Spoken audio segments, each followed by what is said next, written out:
আগামী দিনে ইসলামের দেশ বাংলাদেশ গড়বার স্বপ্ন আজকের বাংলাদেশের মানুষ দেখছে।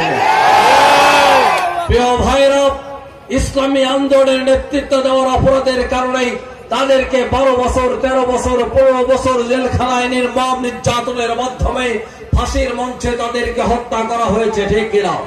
সারা বিশ্বের নন্দিত নেতা আল্লামা দেওয়ার হোসেন সাইদির মতো যে শুধুমাত্র ইসলামের মানুষের জন্য নেতা নন, সারা বিশ্বের সকল মানুষের প্রিয় ব্যক্তিত্ব ছিলেন। বাংলাদেশ জামাতি ইসলামের নেতাই শুধু তিনি ছিলেন না, তিনি ছিলেন সর্বস্তরের ইমান কোরআনওয়ালা মানুষদের নেতা, ঠিক কিনা? আন্তর্জাতিক খ্যাতি সম্পন্ন সারা বিশ্বের নন্দিত নেতাকেও নির্মম ভাবে জেলখানায় হত্যা করার নাটক করেছে এই সরকার, ঠিক কিনা?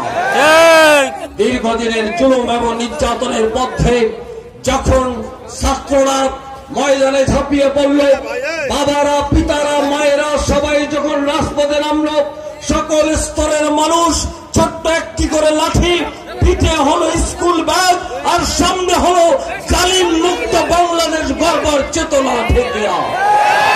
সেই জালিম মুক্ত বাংলাদেশ গড়বার আন্দোলনে গণ অভ্যুত্থানের মাধ্যমে 5ই আগস্ট স্বৈরাচার ফ্যাসিস্ট সরকার মুক্ত এই বাংলাদেশ আজ আল্লাহ তাআলা আমাদেরকে উপহার দিয়েছেন, ঠিক কিনা?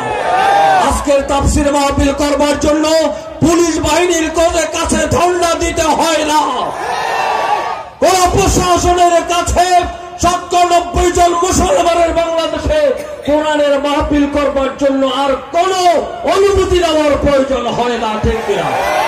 প্রিয় ভাইরা, এই তাফসীর করতে এসে অনেক অসংখ্য উলামায়ে কেরাম বাংলাদেশের মানুষের প্রিয় ব্যক্তিত্বদেরকে ইসলামী আন্দোলনের পথে কথা বলার কারণে টেনে হিসেবে পাঞ্জাবি দাড়ি টুপি ধরে টেনে হিসেবে নেমে গিয়ে পুলিশ তার পেটোয়া বাহিনীর মাধ্যমে জেলখানায় পুরে তারা নির্মম ইসলামের বিরুদ্ধে উপহাস করেছে, ঠিক কিনা? সেই বাংলাদেশে আজ আমরা কোরআনের বাংলাদেশ বানাতে চাই। সেই বাংলাদেশকে আজ আমরা আল্লাহ রাসূলের আদর্শের বাংলাদেশ বানাতে চাই। কোন জালিম, কোন স্বৈরাচার আর তাদের কোন প্রেতাত্মা নতুন করে বাংলাদেশকে যারা ক্ষতিগ্রস্ত করতে না পারে, কোরআন বিরোধী কোন ষড়যন্ত্র যাতে করতে না পারে, আমরা মোকাবেলা করার জন্য প্রস্তুত থাকবো ইনশাআল্লাহ। সকল আদর্শ, সকল ভেদাভেদ ভুলে গিয়ে আসুন আমরা কোরআনের পতাকা তলে ঐক্যবদ্ধ হই, আসুন আমরা ইসলামের পতাকা তলে ঐক্যবদ্ধ হই, আসুন সকল স্বৈরাচার ফ্যাসিস্ট মুক্ত বাংলাদেশ গড়বার জন্য নতুন ভাবে অঙ্গীকারবদ্ধ হই। আপনারা কি রাজি আছেন? তারা রাজি আছেন? দয়া করে হাত তুলুন। নারে তাকবীর, নারে তাকবীর।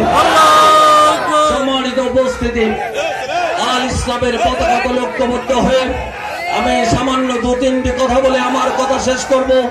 আসুন আমরা শিরক মুক্ত ঈমান এবং আমলে যত্নবান হই। আমরা যদি ওযু না করি তাহলে নামাজ হবে না, ঠিক কিনা? আমরা যদি শিরকের ঈমান আর আমলের মধ্যে থাকি তাহলে আল্লাহর সন্তুষ্টি